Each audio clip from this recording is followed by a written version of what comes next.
오늘 법사위에서는 제1소위 법안이 심사되고 1소위에 통과되면 전체 회의에 통과되면서 본회의 통과를 통해 법안으로 자리를 매김하게 됩니다. 내일은 2소위 타입법 관련한 법안들이 있고요. 오늘 1소위에서 논의해야 될 중요한 법안 중에 이자 제한법 그리고 공정채권 추심법 두 가지가 상정이 되게 되어 있습니다. 기자 여러분, 대한민국에는 이자 제한법이 과거부터 있어 왔습니다.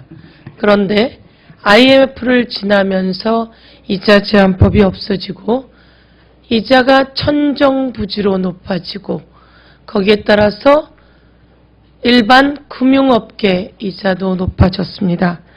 국민이 이자를 주기로 하고 돈을 빌리고 이후에 그 이자가 눈덩이처럼 불어나면서 대한민국은 빚이 너무나 많은 사회가 되었습니다.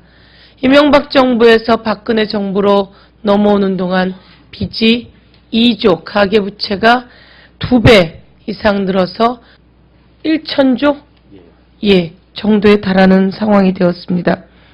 몇몇 고위직과 가진 사람들만 이 빚으로부터 해방되어 있을 뿐 대다수의 국민이 빚에 허덕이고 있다고 봐야 할 것 같습니다. 그래서 저희는 이자 제한법을 발의했고 그 이자 제한법은 현재 상한 30%에서 25%로 바꾸는 이자 제한법을 발의했습니다. 그런데 최근 신학용 의원께서 이자 제한을 20%로 하자라고 하는 법을 발의해서 좀 더 이자를 낮출까라고 하는 것을 논의해야 될 시점인 것 같습니다. 예, 이현욱 변호사입니다. 이 금리가 너무 높으면 사람들이 살기 굉장히 힘듭니다. 지금 가계부채가 1,000조 원이 넘어섰습니다. 소비가 계속 위축되고 있습니다. 이 가계의 금융부담 조속히 낮춰져야 됩니다. 특히 서민가계 지금 고금리에 굉장히 고통받고 있습니다. 대부업만이 아니고 카드사, 카드론, 저축은행도 아주 고금리 영업을 합니다. 이렇게 30%가 넘는 고금리 영업을 합법적으로 보장하고 있는 나라는 전 세계에서 우리나라밖에 없습니다. 대체로 전 세계적으로 20% 이하로 다 제한하고 있습니다. 금리를 빨리 낮춰야 됩니다. 이 고금리는 우리 경제에 아무 도움도 안 됩니다. 서민들 다 죽이는 겁니다.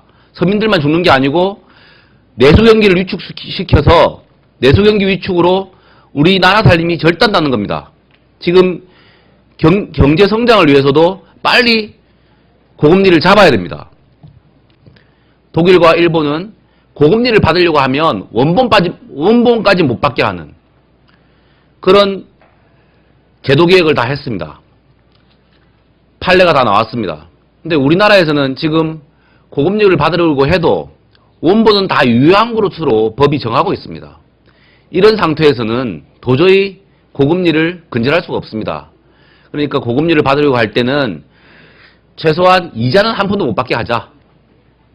그리고 그 정도가 굉장히 심해서 법이 정한 고금리 2배 이상 받으려고 하면 원본도 못 받게 하자. 이 정도는 되어야 고금리를 우리나라에서 근절할 수 있습니다. 여기에 사실은 우리가 입법적 결단을 해야 됩니다. 고금리를 근절할 것이냐 아니면 고금리라도 조금 있는 게 좋냐. 솔직히 신용이 좋은 사람들은 아주 저금리 2% 3%로 대출도 받습니다. 뭐 5% 대출 은행 가면 쉽게 받을 수 있습니다. 근데 신용이 나쁜 분들은 30% 대출도 받기 어렵습니다. 근데 우리 법에서 정한 고금리 수준이 또 너무 높고 때로는 이걸 어기더라도 제재가 별로 없기 때문에 고금리가 근절되지 않고 있습니다. 이 고금리를 근절하기 위한 특단의 대책 이번 국회에서 반드시 통과돼야 된다고 생각합니다. 저희가 채무자회생법도 간단히 공정채권 추진법 개정안도 간단히 말씀드리겠습니다. 공정채권 추진법에서 가장 중요한 부분이 채무자들의 대리인을 선임할 수 있게 하는 겁니다.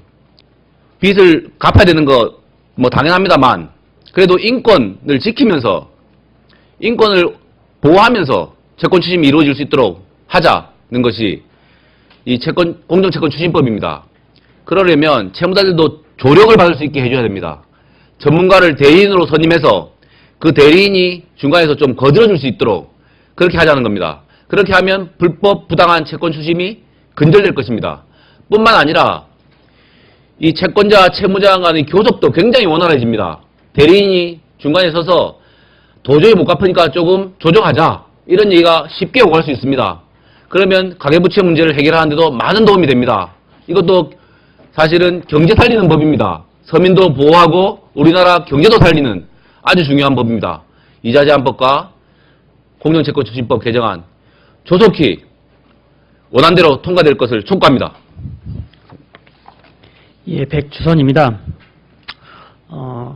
제가 이제 10월 중순에 일본에서 열린 동아시아 금융 피해자 교류회에 갔다 왔는데, 그곳에는 이제 일본과 우리나라, 그리고 대만, 중국의 이 채무자, 과중 채무자에 대한 그 사회적 해결을 위해 노력하고 있는 변호사들, 교수들, 이런 분들, 이제 학자들, 이런 분들하고 교류회를 가졌었고, 일본은 30년 전부터 이 과중 채무자에 대한 문제를 사회적인 의제로 삼고 꾸준히 노력해온 결과 2006년에 이 고금리에 대한 부분도 근절을 시키는 법제를 만들었고, 그리고 우리의 그 채권의 공정한 추심하는 법률과 유사한 법이 만들어지면서 불법 추심도 엄금을 하고, 그리고 채무자 대리인 제도도 도입을 해서 채무자가 대리인 선임하면 채권자는 이 채무자 대리인과 이 채무 조정에 관한 협의를 하고, 그리고 특히나 일본에서는 이 채무자 대리인 제도가 굉장히 폭넓게 도입이 돼서 반드시 이 파산 상태에 있지 않은 채무자를 하더라도 대체로 이제 일본에서는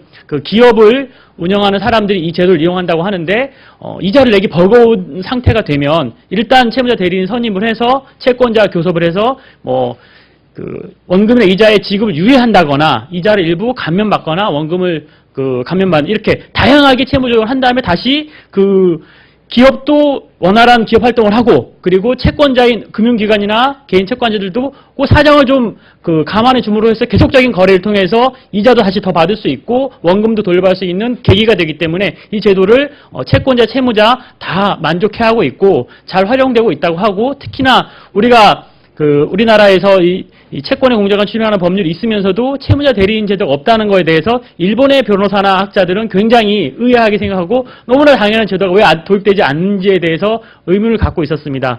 그 동아시아, 제가 이제 본 것은 동아시아의 예들이지만 그러니까 동아시아와 전 세계적으로 이 고금리 문제에 대해서는 확실히 근절하려고 하는 의지를 굉장히 강력하게 표현하고 있었고, 그리고 불법 채권 추심이라든지 이 과중 채무를 해결하기 위한 노력이 굉장히 컸습니다. 우리도 이번에 논의되고 있는 이자 제한법, 대부업법, 채권의 공정한 추심하는 법률들이 조속히 원안대로 가결이 돼서 과중 채무자의 문제를 사회적으로 해결하고, 이것이 기업의 안정적인 운영과 그리고 우리나라의 어려운 내수 경제를 활성화하는 데 큰 도움이 되기를 기대하면서 원안대로의 그 법안 그 개정을 촉구하는 바입니다. 이상입니다.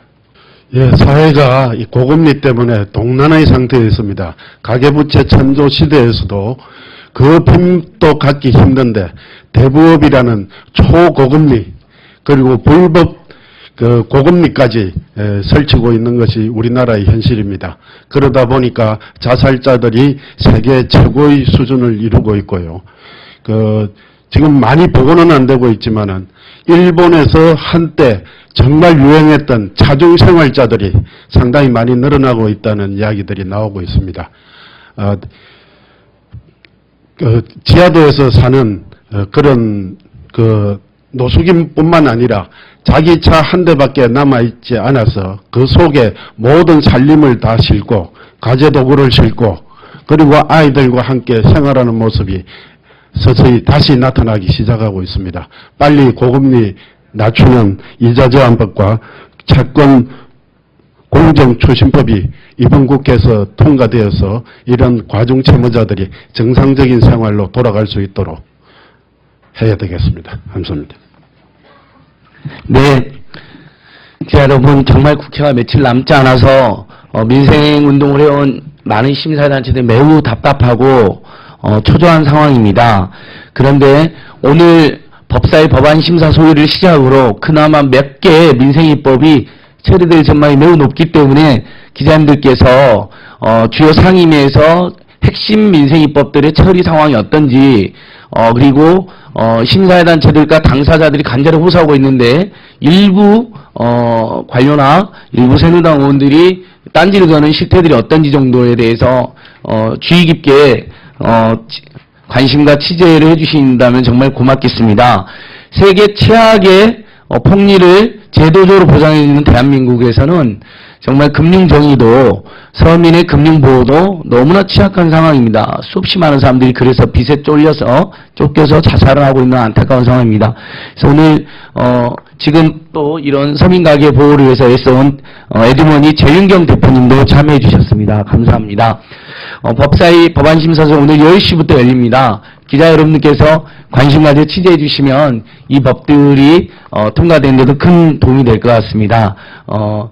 저희는 오늘 이번 주 내내 뜻 있는 의원님들과 함께 입법 주요 경제민주화 민생사 입법을 위해서 발로 열심히 뛰겠습니다. 서영교 의원님, 그럴까요?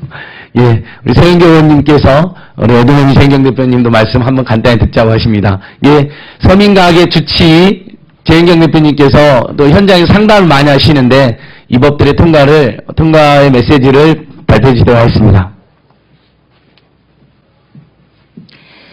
네, 안녕하세요. 에드머니 재윤경입니다.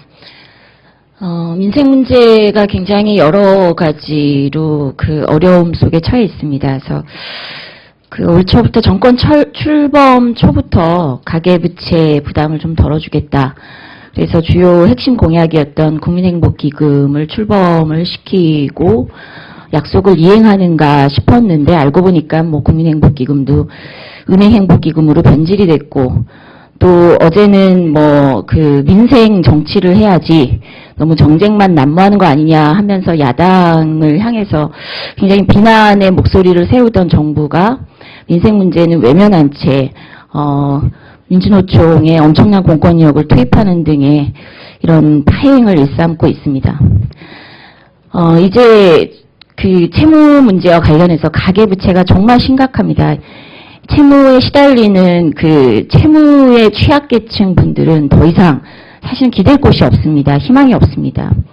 선진국을 향해 가겠다라고 약속했던 정부는 사실 채무자의 기본권을 무시하는 온갖 악법을 그대로 방치한 채 민생 문제를 외면하고 있습니다. 특히 이번에 정부 여당에서 그 대법법에 금리 상한 39%를 30%로 좀 낮추자라는 야당의 제안을 사실상 무시하고 있고 외면하고 있습니다. 이자 제한법에 대해서는 일부 전향적인 태도를 보이고 있다고는 하지만 여전히 채무자들의 인권을 보호할 만한 채무 독촉과 관련된 채무자의 기본권을 보호할 만한 법률 개정에는 소극적인 태도를 일관하고 있습니다. 이번에 정부 여당에서는 채무자 대리인 제도에서 여전히 신용정보회사에 대해서는 예외사항을 두자라고 얘기를 하고 있습니다. 그렇지만 채권 추심에 신용정보회사가 사실은 담당하고 있는 부분이 시장에서 가장 큰 포션을 차지하고 있습니다. 신용정보회사가 추심하는 것은 채무자가 대리인을 선임할 수 없도록 예외 규정을 두는 것은 사실상 대리인 제도를 무력하게 만드는 것이고 또한 더 나아가서 신용정보회사들에게 엄청난 특혜를 주는 결과를 맞을 수 있습니다. 대법원에서 직접 추심을 하다 자신들이 추심을 하게 되면 대리인 제도를 이용해 채무자가 대리인을 선임할 수 있게 되니 당연히 신용정보회사에 위탁을 하겠죠.